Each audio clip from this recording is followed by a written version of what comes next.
Hello, magandang araw po sa inyong lahat mga kapalarista. Nako, ha? Mainit-init talaga ngayon ang balita dito kay Madriaga, ha? Grabe. Si Madriaga, ha? Nabalitaan naman natin na may nagbanta daw sa kanyang buhay doon sa loob ng kulungan. Tapos kinalaunan, kinasuhan ni BP Sara para hindi matuloy ang kanyang pagtistigo sa nalalapit na impeachment.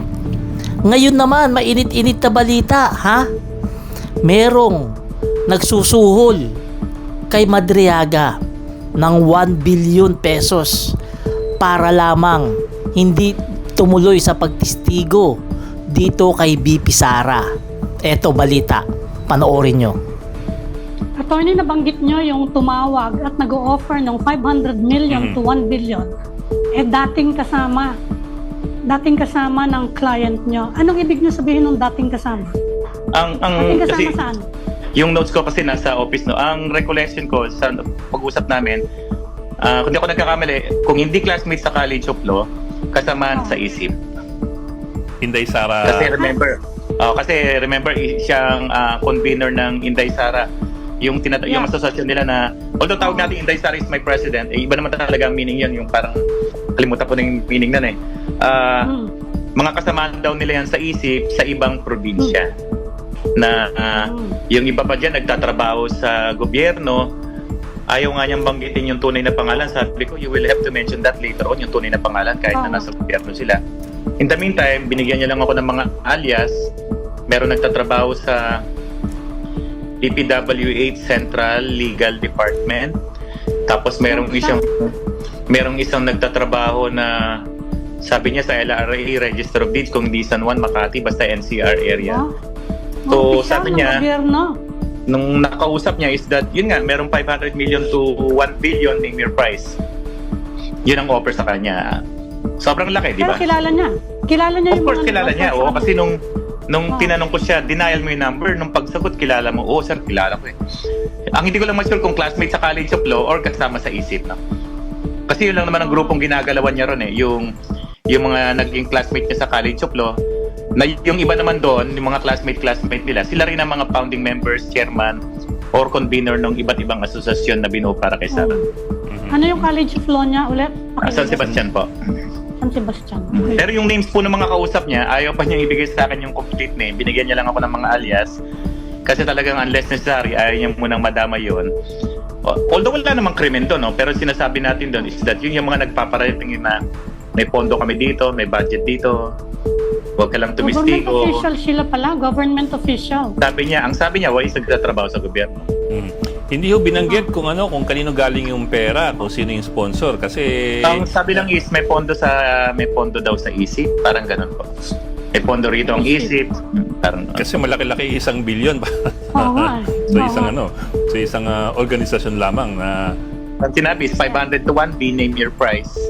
Ang magandang condition nun, you don't need to recant daw, basta wag ka lang huwag mapakita. ka lang magtistigo. Parang ganun.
Attorney, nabanggit nyo yung tumawag at nag-o-offer ng 500 million to 1 billion.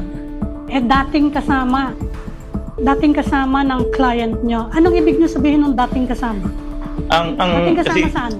yung notes ko kasi nasa office, no. Ang recollection ko sa pag-usap namin, kung di ako nagkakamali, kung hindi classmates sa College of Law, kasamaan sa ISIP. Inday Sara. Kasi remember siyang convener ng Inday Sara. Yung asosasyon nila na, although tawag natin Inday Sara is my president, iba naman talaga ang meaning yun, yung parang kalimutan ko na yung meaning nun eh. Mga kasamaan daw nila yan sa ISIP sa ibang probinsya. Na yung iba pa dyan nagtatrabaho sa gobyerno, ayaw nga niyang banggitin yung tunay na pangalan. Sabi ko, you will have to mention that later on, yung tunay na pangalan kahit na nasa gobyerno sila. In the meantime, binigyan niya lang ako ng mga alias. Meron nagtatrabaho sa DPWH Central Legal Department. Tapos merong isang nagtatrabaho na sabi niya sa LRA Register of Deeds, kung hindi San Juan, Makati, basta NCR area. So sabi niya, nung nakausap niya is that, yun nga, merong 500 million to 1 billion name your price. Yun ang offer sa kanya. Sobrang laki, di ba? Pero kilala niya. Kilala niya Of course, kilala niya. Oo, kasi nung tinanong ko siya, denial mo yung number. Nung pagsagot, kilala mo. Oo, sir, kilala ko eh. Ang hindi ko lang ma-sure kung classmate sa College of Law or kasama sa ISIP, no? Kasi yun lang naman ang grupong ginagalawan niya ron eh. Yung mga naging classmate niya sa College of Law, na yung iba naman doon, yung mga classmate nila, sila rin ang mga founding members, chairman, or convener ng iba't ibang asosasyon na binuo para kay Sara. Ano yung College of Law niya ulit? San Sebastian po. San Sebastian. Okay. Pero yung names po ng mga kausap niya, ayaw pa niyang ibigay sa akin yung complete name. Binigyan niya lang ako ng mga alias. Kasi talagang unless necessary, ayaw niya munang madama yun. Although wala namang krimen doon, no? Pero sinasabi natin doon is that yun yung mga nagpaparating na may pondo kami dito, may budget dito. Huwag ka lang tumistigo. Government official sila pala, government official. Ang sabi niya, why is nagtatrabaho sa gobyerno? Hindi ho binanggit kung kanino galing yung pera, kung sino yung sponsor kasi Ang sabi lang is may pondo daw sa ISIP, parang ganun po. May pondo rito ang ISIP, parang kasi malaki-laki 1 billion Oo nga. sa isang organisasyon lamang na ang sinabi is 500 to 1 B, name your price. Ang magandang condition nun, you don't need to recant daw, basta wag ka lang huwag mapakita. ka lang magtistigo. Parang ganun. O yan, nakita nyo, ha? Kita nyo? Baka sabihin nyo naman, fake news yan. Baka sabihin nyo na naman, gawa-gawa ko yan, ha? Grabe, 1 billion. Para lang hindi tumistigo si Madriaga. Ang tanong, sino kaya nagsusuhol na yan? Sino kaya yung nagsusuhol? At bakit kaya sinusuhulan? Di ba? Dahil ba, mabigat? Mabigat yung salaysay ni Madriaga? Dahil ba mabigat ang ebidensya ni Madriaga? Dahil ba mabigat ang mga nalalaman ni Madriaga? Kaya siya sinusuhulan ng 1 billion para hindi tumistigo dito sa impeachment o sa kaso ni BP Sara. O yan, binalita yan ha. Baka sabihin nyo, gawa-gawa ko yan. Binablog lang natin yung balita na yan, di ba? Pero tingnan mo, nakakagulat lang talaga rito, nakakapagtaka eh.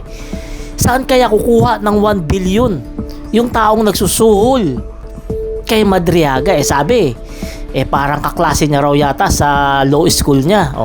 Ganun ba kayaman yung kaklase niya na yun para may 1 billion na pangsuhol kay Madriaga? At ano ba mapapala ng classmate niya na yun? Bakit siya sinusuhulan ng 1 billion para hindi lang tumuloy sa pagtistigo sa kaso o sa impeachment ni BP Sara? Talagang nakakapagtaka lang. Palaisipan talaga kung sino ba talaga yung posibleng nagsusuhol kay Madriaga. Ako hindi ko talaga maisip kung sino. Wala akong idea. Wala akong idea kung sino yung posibleng nagsusuhol kay Madriaga para hindi siya tumuloy sa pagtistigo sa impeachment o kaso ni BP Sara. Wala akong idea kung sino talaga. Diba? Pero eto lang masigurado dyan ha. Si Madriaga hindi nagpabayad. Hindi nagpasuhol. Talagang dediretso siya sa pagtistigo o paglaban dito sa kaso ni BP Sara. Yan naman ang maganda dyan, di ba? Yan ang maganda dyan. Kasi makikita natin at malalaman natin ang katotohanan kung ano ang katotohanan dito sa mga ikinakaso o mga ibinibintang kay BP Sara. Yan talaga ang maganda dyan, di ba? So ito mga kababayan ha, mainit-init na balita talaga ito ha. Huwag natin papalampasin to ha, kasi dito nakasalalay ang kinabukasan ng ating mga kababayan, ng ating mga maliliit na henerasyon dito sa impeachment ni BP Sara. Kasi kapag ito ay nalaman natin ang katotohanan, mahihiya na yung ilang mga politikong magnanakaw, kasi nalalaman nila na hindi araw-araw Pasko, no? Ngayon ha, etong kaso ni Madriaga, abangan natin to ha, bantayan natin to. Nako, hindi to pwedeng mamatay, kasi 'di ba sabi nga may nagbanta raw, may nagtaka raw sa kanyang buhay. Hindi ito pwedeng mamatay. Sana naman mailipat na to sa ibang kulungan, sa NBI o sa Camp Crame o kung saan, basta safe siya na hindi siya nakakahalubilo ng ibang mga preso.